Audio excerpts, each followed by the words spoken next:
हाँ प्यारे बच्चों, हम सब पाठ 5 पढ़ रहे थे, ये झोपड़ियों के बच्चे।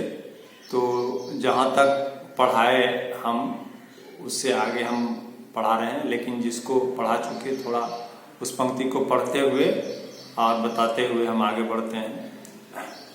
हम बताया आपको, मैली झोपड़ियों के हैं ये मैले मैले बच्चे, उछल कूदते खिलखिल हंसते हैं ये कितने अच्छे, मुझ जैसी इनकी 2 आंखें मुझ जैसे 2 हाथ, नहीं पढ़ा करते पर क्यों ये कभी हमारे साथ, नहीं हमारे साथ कभी ये जाते हैं स्कूल, क्यों इनके कपड़ों पर मम्मी इतनी ज्यादा धूल, ढाबों में बर्तन मलते या बोझा ढोते हैं, हम स्कूल में होते हैं तब ये चुप चुप रोते हैं।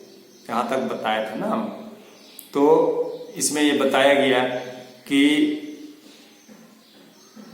मैले मैले जो बच्चे हैं, जो झोपड़ियों में रहते हैं, गंदे झोपड़ियों में और बड़े दिनहीन अवस्था में हैं, लेकिन ये हैं बच्चे हमारी तरह ही, उछलते कूदते हैं, हंसते गाते हैं और हमारी तरह ही अच्छे हैं। जैसे हम बच्चे होकर अच्छे हैं, वैसे ये भी बच्चे हैं तो ये भी अच्छे हैं। इनमें और आप में यानी हम में कोई अंतर नहीं है। जिस प्रकार हमारे 2 आंख हाथ पैर हैं, वैसे इनके भी आंख हाथ पैर हैं। अंतर यही है कि ये विद्यालय नहीं जाते हैं, ये पढ़ते नहीं हैं और ये गंदे कपड़े पहनते हैं। और आप जब विद्यालय में होते हैं, हम सभी जब विद्यालय में पढ़ते हैं, तो ये किसी बड़े दुकान में, ढाबों में बर्तन मलते हैं, कहीं बोझा ढोते हैं, कहीं कूड़ा बीनते हैं और ऐसा करने के लिए लाचार हैं, मजबूर हैं। तो आप प्रश्न करते हैं अपनी माँ से, इनके संबंध में एक बड़ा प्रश्न करते हैं आप कि इनके बस्ते और किताबें मम्मी किसने छीने, वरना ये भी खूब चमकते जैसे नए नगीने। आप प्रश्न कर रहे हैं अपनी माँ से कि इनका जो किताब है और इनका जो बस्ता है किसने छीन लिया। अर्थात इनको भी शिक्षा पाने का अधिकार है, लेकिन ये शिक्षा से वंचित हैं। ऐसा क्यों है? बस्ते और किताबें छीनने का क्या अर्थ हुआ? बस्ते और किताबें छीनने का अर्थ हुआ कि ये पढ़ते नहीं, इनको शिक्षा का अवसर नहीं दिया गया, इनको पढ़ाया नहीं गया, ये उससे वंचित हैं। ऐसा क्यों? जिस प्रकार हम आप पढ़ लिख कर चमकते हैं, अच्छे बनते हैं, कीमती बनते हैं, जिससे कि हमारा कीमत बढ़ता है, मतलब मूल्य बढ़ता है, हम अच्छे होते हैं, वैसे ये भी पढ़ लिख कर अच्छे बन सकते हैं।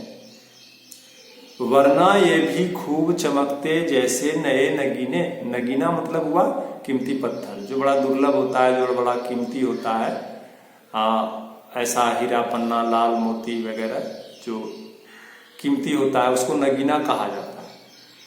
तो जिस तरह आप पढ़ लिख कर नगीना बनते हैं, जैसे आप हीरा है, लेकिन शिक्षा क्या करता है? उसको तराशता है, उसमें चमक लाता है, उसमें आकार लाया जाता है शिक्षा से। वैसे ये भी नगीने हैं, ये भी कीमती हैं। यदि इनको पढ़ाया लिखाया जाए, इनको अवसर दिया जाए, आगे बढ़ाया जाए, तो जिस प्रकार हम अच्छे हैं, वैसे ये भी अच्छे हो सकते हैं, बन सकते हैं। लेकिन आप पूछ रहे हैं कि ये शिक्षा से वंचित क्यों है? यदि इनको शिक्षा से वंचित न किया जाए, इनको भी शिक्षा दिया जाए, इनको भी सहयोग दिया जाए, आगे बढ़ाया जाए, तो ये भी हमारी तरह अच्छे बनेंगे, हमारी तरह नगीना की तरह चमकेंगे, अर्थात हमारी तरह अच्छे बनेंगे और पढ़ लिख कर आगे बढ़ेंगे, देश के भविष्य में सहायक बनेंगे, देश की उन्नति तरक्की में ये भी सहायक बनेंगे। इसलिए ऐसा होता नहीं है, ऐसा ये करते नहीं है, ये तो गंदे रहते हैं, ये तो पढ़ते नहीं है। तो क्या किया जा सकता है? तो आगे पंक्ति में आप निर्णय लेते हैं। कभी आपके मुंह से ये कविता कहलवा रहा है, आप कह रहे हैं, मम्मी सोच लिया है पढ़कर इनको खूब पढ़ाऊंगा, ये पढ़कर आगे बढ़ जाएं, इनको यही सिखाऊंगा। हाँ, यही तो शिक्षा का सही उद्देश्य यही है। हम यदि केवल अपने से मतलब रखें और हम अच्छे हैं तो और दूसरे से क्या मतलब है, और दूसरा है तो वो कौन है हमारा जो हम उसकी सहायता करें, क्यों करें। तो ये जो भाव है, ये जो भेद का भाव है, उनके प्रति जो एक घृणा का भाव है, उनके प्रति जो हम एक स्वार्थ भाव रखते हैं कि हमको उनसे कोई मतलब नहीं है, ऐसा नहीं। जो भेदभाव छोड़कर वास्तव में शिक्षा का यही अर्थ है कि हम ऐसे बच्चों के प्रति सहानुभूति रखें मन में और सहायता करने की भावना रखें, और ये भाव कि हम इनसे अलग हैं और ये हमारे कोई नहीं है और इनकी सहायता हम क्यों करें। तो ऐसा भाव पढ़ लिख कर भी रखने से, हम पढ़ लिख कर यदि ऐसा भाव रखते हैं तो वास्तव में हम पढ़े लिखे नहीं है, शिक्षित नहीं है। शिक्षित तब हम कहलाएंगे जब हम इनके प्रति सच्चा भाव रखेंगे, अच्छा भाव रखेंगे, सहानुभूति सहयोग का भाव रखेंगे। इसलिए आप पढ़ लिख कर अच्छे बन रहे हैं, इसलिए ये भावना हमको रखनी चाहिए। इसलिए आप निर्णय लेते हैं, मम्मी सोच लिया है पढ़कर इनको खूब पढ़ाऊंगा, ये पढ़कर आगे बढ़ जाए, इनको यही सिखाऊंगा। हाँ, आप निर्णय लेते हैं, आप मन में ये भावना रखते हैं कि हम इनको आगे बढ़ाएंगे, इनको पढ़ाएंगे लिखाएंगे, इनको अवसर देंगे, इनकी सहायता करेंगे और पढ़ने लिखने में ये ताकि आगे बढ़ें और यही इनको हम सिखाएंगे। ये भी भारत के बच्चे हैं, ये भारत की शान है, झोपड़ियों के हैं तो क्या है, मन इन पर कुर्बान।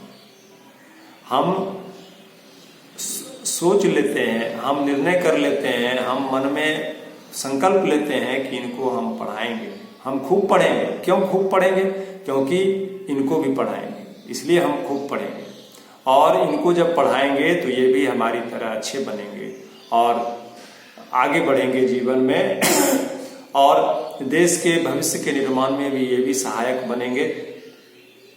क्यों ऐसा हम क्यों करेंगे इनके लिए? इसलिए करेंगे क्योंकि ये भी भारत के बच्चे हैं, क्योंकि ये हमसे अलग नहीं है। हम देश से प्रेम करते हैं तो देश के जो भी लोग हैं उनसे हमको प्रेम करना पड़ेगा, तभी तो साबित होगा कि हम देश से प्रेम करते हैं, तभी तो कहा जाएगा कि हम देश प्रेमी हैं। हम सब देश प्रेमी हैं, हम सब देश से प्रेम करते हैं, देश हमारा है, अपना है, हम अपना मानते हैं। जो अपना है उसी से प्रेम करते हैं, या जिससे प्रेम करते हैं उसको अपना मानते हैं। हम देश को जब अपना कहते हैं तो देश से हमको प्रेम है, इसीलिए ऐसा करते हैं। तो देश के लोगों से भी प्रेम करना पड़ेगा हमको, तभी प्रेम होगा, तभी प्रेम सार्थक होगा, तभी प्रेम कहलाएगा। तो हमारे समाज में ऐसे बच्चे, हमारे देश में ऐसे बच्चे हैं जो इस स्थिति में हैं, असहाय है, पढ़ने लिखने की उम्र में पेट चलाने के लिए, मजदूरी करने के लिए बड़े मजबूर हैं, बोझा ढोते हैं, बर्तन मलते हैं, गंदे रहते हैं। तो ऐसे बच्चे हमारे ही देश के बच्चे हैं, ये भी अपने हैं, इनके प्रति भेद पर का भाव हमारे अंदर नहीं है। तो हमको यदि सही में देश से प्रेम है तो हमको भी इनको अपना मानकर अपने तरह बनाना पड़ेगा, इनकी सहायता करनी पड़ेगी, इनका सहयोग करना पड़ेगा, इनको पढ़ाना लिखाना पड़ेगा, इनको साफ सफाई का महत्व बताना पड़ेगा। तो इसीलिए ऐसा करना, इसीलिए हमने निर्णय किया। क्यों? क्योंकि ये भी भारत के बच्चे हैं, ये भारत की शान है। जैसे हम सब पढ़ लिख कर भारत की शान बनेंगे, भारत के हम सब भविष्य हैं। हम जितने अच्छे बनेंगे भारत उतना ही अच्छा बनेगा, हमारा देश उतना ही अच्छा बनेगा। तो इसलिए ये भारत के बच्चे हैं और जैसे हम भारत के शान है वैसे ये भी भारत की शान है। इनको अवसर दिया जाए, यदि ये भी भारत की शान बन सकते हैं। अंतर क्या है? अंतर बस यही है कि हम सब झोपड़ी में नहीं रहते हैं, ये झोपड़ी में रहते हैं। तो इससे क्या हुआ? इससे कुछ नहीं हुआ, है तो हमारे ही देश के, है तो हमारे ही बीच के। इसलिए ये झोपड़ियों के बच्चे झोपड़ी में रहते हैं तो क्या हो गया? झोपड़ियों के हैं तो क्या है, मन इन पर कुर्बान है। कोई बात नहीं है, झोपड़ी में रहते हैं तो रहते हैं, लेकिन हम इनके प्रति सहानुभूति पूर्ण भाव रखेंगे, सहयोग की भावना रखेंगे। इनको जब भी अवसर मिलेगा हम इनकी सहायता करेंगे। देखिए, जब अवसर आएगा तभी हम इनकी सहायता करेंगे। व्यर्थ का हम तो किसकी सहायता करेंगे? और बिना व्यर्थ का यदि आप अपने मन से सबको पकड़ पकड़ कर हम उनकी सहायता करने लगेंगे तो ये सार्थक भी नहीं होगा। लेकिन कुछ इनके लिए कुछ हम करें, इसका अवसर आएगा तो हमको जरूर करना चाहिए और हम करेंगे।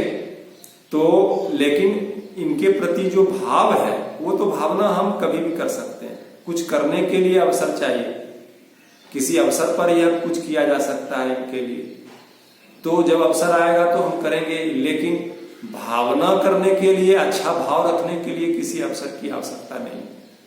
हम ऐसा विचार, ऐसी भावना इनके प्रति, अच्छी भावना, प्रेमपूर्ण भावना, सहयोग की भावना, सहानुभूति की भावना हम अवसर देखकर नहीं, हमेशा रख सकते हैं। और इसीलिए मन इन पर कुर्बान है। कहने का अर्थ हुआ कि मन से यदि अवसर आएगा तो इन पर कुर्बानी देंगे, इनके लिए हम त्याग भी करेंगे। अवसर आने पर इनके लिए त्याग करना पड़ेगा, कुछ देना पड़ेगा इनको, तो हम देंगे।